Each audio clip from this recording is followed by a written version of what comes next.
Halo Sobat YouTube, selamat datang kembali di channel Praktisi Forex dan seperti biasanya kita akan belajar trading Forex lagi ya bareng sama teman-teman semuanya. Di video kali ini teman-teman khusus saya pengen bahas tentang kesalahan menggunakan indikator trading Forex dan mudahnya seorang trader pemula itu dimanipulasi market karena indikator ya. Jadi kesalahan indikator trading forex untuk pemula. Kesalahan menggunakan ya. Menggunakan indikator gini aja deh ya. Ini pembahasan yang sangat penting dan ini sebenarnya berlaku untuk indikator trading apapun ya. Jadi indikator apapun ya, indikator apapun ini prinsip yang pertama ya. Tidak ada yang 100%. Jadi hati-hati ya ketika teman-teman beli indikator berbayar, kemudian kalian terlalu pede sehingga full margin, akhirnya kalian margin call ya. Jadi hati-hati, tidak ada yang 100%. Kemudian indikator itu bisa balik arah kapanpun. Ya. Jadi ketika indikatornya bilang buy itu nanti tiba-tiba turun dalam ya juga bisa gitu. Jadi indikator tuh prinsipnya ada dua ini kemungkinan buruknya. Jadi tidak ada yang 100% pasti profit dan indikator bisa balik arah kapanpun sesuai dengan candlesticknya. Ya, saya akan contohin langsung di market ya teman-teman. Jadi begini, ini kebetulan kan ada yang nanya tentang Bollinger Band. Dulu pernah saya praktekin indikator Bollinger Band di video yang lama ya. Itu sudah saya praktek, saya profit 1 juta di situ dan ada beberapa yang setuju dan ada satu pertanyaan yang menarik dan 1 detik yang lalu baru saya balas ya. Bollinger Band itu nggak valid, buktinya setiap sell di high malah bablas naik. Entahlah kenapa tutorial itu bisa profit. So begini nih teman-teman, jadi Bollinger Band itu adalah 3 garis ini indikatornya ya. Nah cara munculinya teman-teman cek di sini indikator, kemudian cari yang namanya Bollinger Band. Ya Bollinger Band ini. Kalau di handphone berarti kalian cek di MetaTrader kalian di HP, kemudian kalian cari huruf F yang ada di atas, lalu kalian pilih Bollinger Band. Oke, itu adalah cara munculinya. Ini adalah salah satu contoh indikator aja ya, dan ini ilmu ini berlaku untuk semua indikator sebenarnya. Nah, indikator Bollinger Band ini ya, ketika kita lihat itu kan ada 3 garis ini ya, 3 sumbu, yang tengah ada garis MA-nya, kemudian di sini teman-teman yang bawah juga ada garis. Artinya apa sih 3 garis ini? Yang atas itu untuk mengetahui low-nya market, ya, high-nya, high atau ketinggian market trend saat itu. Dan yang bawah itu untuk mengetahui low atau kerendahan market saat itu ya. Dan orang-orang ya ilmu utamanya ketika menggunakan Bollinger Band adalah ketika dia di high itu dia buy, ketika dia ketika dia low itu dia di buy ya. Kok kebalik-balik mentang-mentang bahasa Inggris. Ketika dia di high itu di sell ya. Ketika ini loh yang garis ininya loh. Coba kita apply. Nah kayak gini nih, jadi pas dia nyampe di high, dia buy. Nah, tapi masalahnya adalah dia setelah buy itu kan belum tentu dia langsung naik gitu. Ini yang salahnya tuh di sini. Nah setelah buy malah dia bablas turun. Nah ini dia. Ini kena deh stop lossnya gitu. Padahal buy-nya di sini tapi kok bablas turun gitu. Nah mungkin teman-teman ada yang pernah ngalamin ya. Penggunaan indikator seperti itu. Jadi saran saya yang pertama, kalau mau pakai indikator apapun jangan cuma pakai indikator doang, tapi padukan dengan yang namanya price action. Oke, paham ya? Contohnya ini kan Bollinger Band. Bollinger Band itu adalah sebuah indikator yang kalau di high dia peluang sell. Kalau candlenya nyentuh di atas. Kalau di bawah itu dia peluang buy, kan dasarnya seperti itu.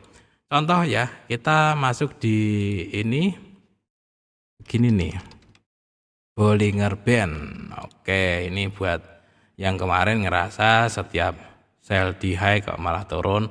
Nah, ini nih contoh, ya contoh ini. Di sini ada contoh Bollinger Band, ini lagi di high ya, lagi di high. Coba kita apply dikit.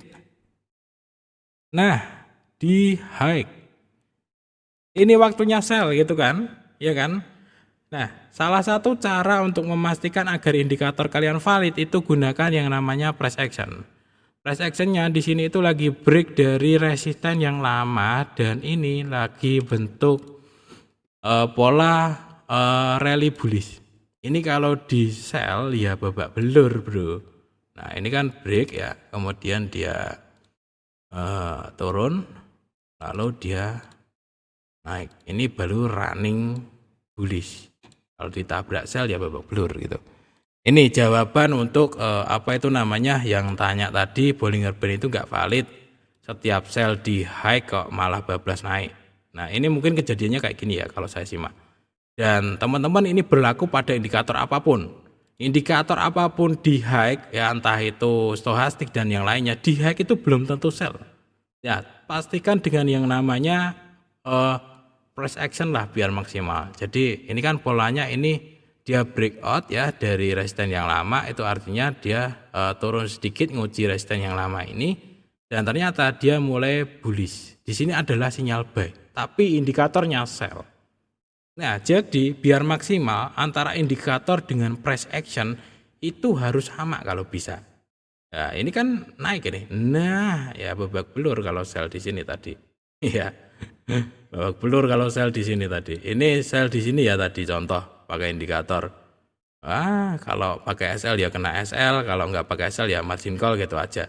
Nah, setelah margin call jangan-jangan dia turun. Nah, sakit dah.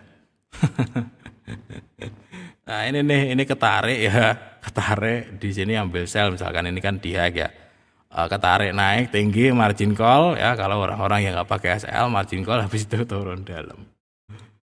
Sakit bro, jadi indikator apapun itu jangan cuma pakai indikator ya, padukan juga dengan price actionnya. Kemarin saya juga sudah bilang sih di video yang lama di praktek Bollinger Band itu saya tekanin. Ya jangan lupa ya jangan cuma pakai Bollinger Band. Di video ini saya cuma nunjukin cara baca Bollinger Band itu ya yang di sini ya.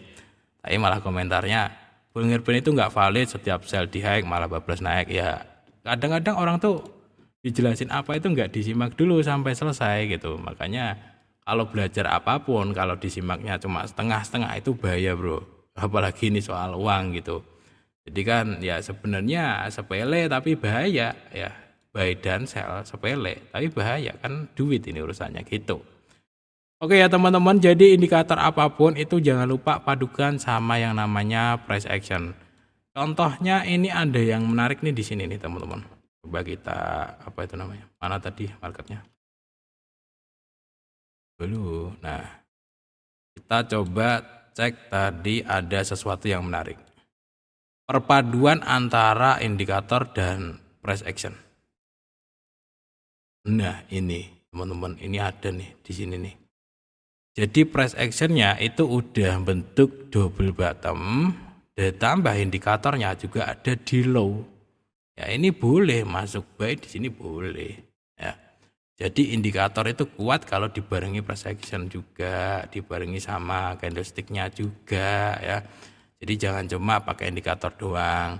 Nah di sini teman-teman ini ada indikatornya kan lagi low. Ini momentum buy ini di low, dia asal aja buy. Tapi dia itu perjalanan trend line-nya itu lagi turun ya, ditabrak buy ya babak belur. Ya, kalau mau buy itu tunggu dia trennya minimal naik. Ini kan trennya lagi turun nih.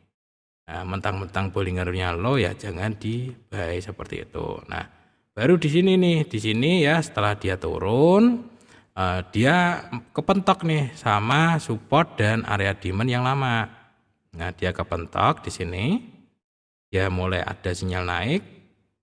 Di sini baru teman-teman ya, baru kita. Nah, di sini teman-teman ya, setelah dia mentok dari support yang lama, kebetulan juga Bollingernya itu ada di low. Nah, ini baru kita masuk buy di sini. Misalkan aja ya kita masuk buy di sini, kemudian kita taruh SL di bawahnya. Nah, begini baru profit.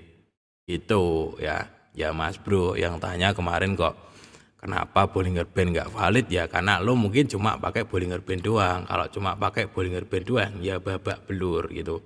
Bollinger Band itu akan selalu nempel di candlesticknya. Jadi meskipun dia di high belum tentu itu sell kalau patternnya, kalau polanya, kalau support resistance supply demand-nya belum mendukung, itu belum tentu sell. Kayak gini contohnya. Ini sudah di high tapi dia masih lanjut naik ya. Kalau teman-teman sell di sini ya babak belur gitu. Ya minimal sesuaiin lah gitu. Nah, contoh lagi nih ini nih ya. Minimal di sini misalkan. Oh ya, Bollinger Band-nya tuh udah di high tapi di sebelah kiri kita cek, oh ya ternyata ada supply juga di sana. Oh ya udah bentuk double candle dibuka turun. Oh ya ini ada candle shooting star juga, konfirmasi baru masuk gitu. Itu ya caranya ya teman-teman.